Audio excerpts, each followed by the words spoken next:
बिस्मिल्लाहिर्रहमानिर्रहीम। अस्सलाम वालेकुम स्टूडेंट्स।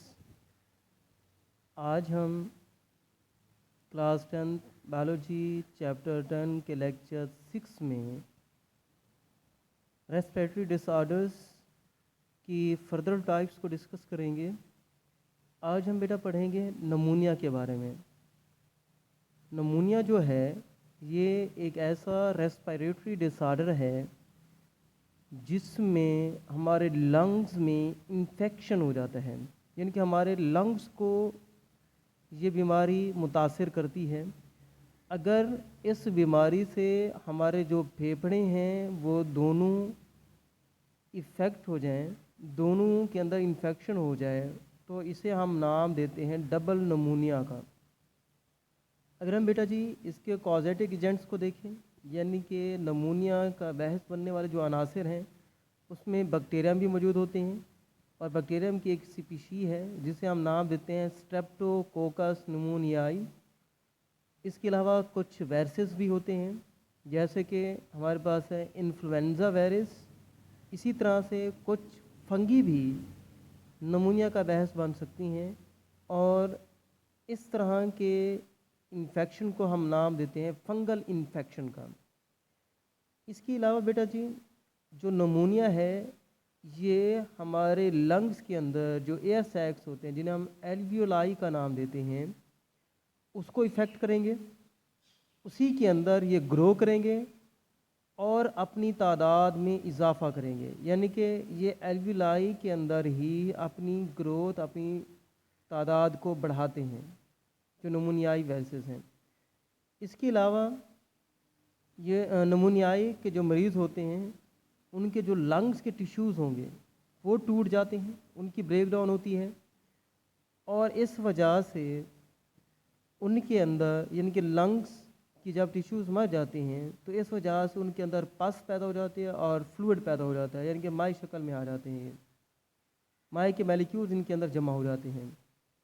अगर हम इनकी अलामात को देखें, नमूनिया की अलामात को, तो सर्दी लगना इसमें आता है, कोल्ड विद हाई फीवर यानी कि तेज़ बुखार का आना, सर्दी लगना, शेवरिंग थरथराहट, कपकपाहट भी हम कह सकते हैं, कफ विद स्प्यूटम प्रोडक्शन यानी कि बलगम वाली खांसी जो होती है ये भी नमूनिया की अलामत में शुमार होती है, शॉर्टनेस ऑफ ब्रीथ यानी कि सांस लेने में दुश्वारी, ये भी नमूनिया के अंदर आ सकती है।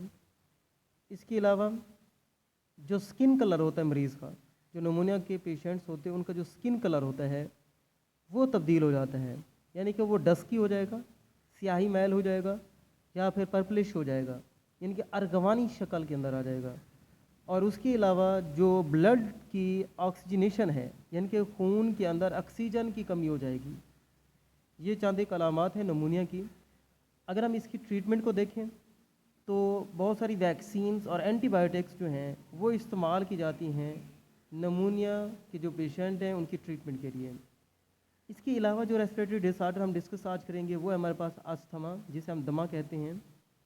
ये बेसिकली हमारे पास एलर्जी की एक शक्ल है, और इसकी वजह से यानी कि अस्थमा के जो मरीज़ होते हैं उनके जो लंग्स के ब्रोंकाई या ब्रोंक्यूल्स होते हैं उनके अंदर इन्फ्लेमेशन हो जाएगी, उनके अंदर सूजश हो जाएगी, और जो म्यूकस यानी कि एक माई प्रोडक्शन है लंग्स के अंदर उसकी मिकदार बढ़ जाएगी, और इसके साथ साथ जो एयर पैसेज वे होता है यानी कि हवा के गुजरने के जो रास्ते होते हैं लंग्स के अंदर वो तंग हो जाएंगे।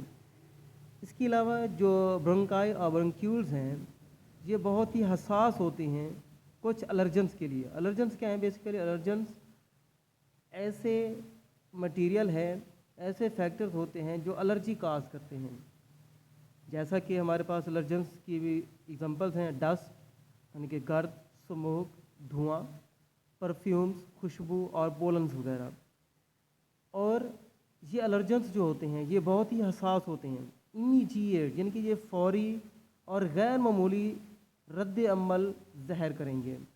यानी कि ये जो हमारे पास डस्ट है, स्मोक है, परफ्यूम्स, पोलन, यानी कि ये जो हमारे पास एलर्जेंस मटेरियल है ये फौरी या फिर गैर मामूली तौर पे अपना रिस्पांस शो करेगा।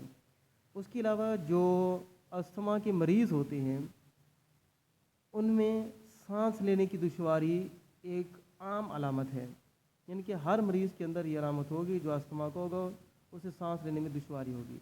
इसके अलावा भी कुछ अलामत ज़ाहिर होती हैं, लेकिन वो फ़र्द टू फ़र्द, यानी कि एक शख्स से दूसरे शख्स में जो अस्थमा के अलामत हैं वो मुख्तलिफ होते हैं। यानी कि एक शख्स में जो अलामत होंगी, लाज़मी नहीं है कि वही अलामत दूसरे शख्स के अस्थमा के पेशेंट के अंदर भी हों। उसमें शॉर्टनेस ऑफ ब्रीथ है, यानी कि सांस का अखड़ना, यानी कि जब कोई मुशक्क़त का काम, अस्थमा वाला पेशेंट मुशक्क़त का काम करेगा, कोई सख्त काम करेगा, तो उसकी सांस जो है वो अखड़ जाएगी, या फिर रात के वक्त उनकी सांस जो होती है वो अखड़ जाती है। उसके अलावा वीजिंग, यानी कि उनकी आवाज़ में गड़गड़ाहट महसूस होगी।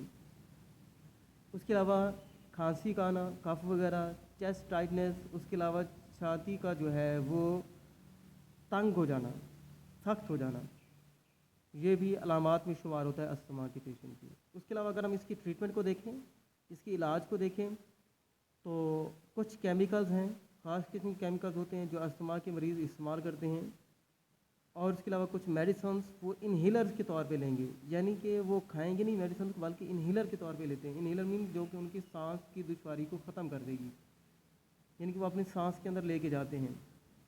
इन्हीलर्स के ज़रिए से वो मेडिसिन को लेंगे ताकि अस्थमा के मरीज़ का इलाज किया जा सके।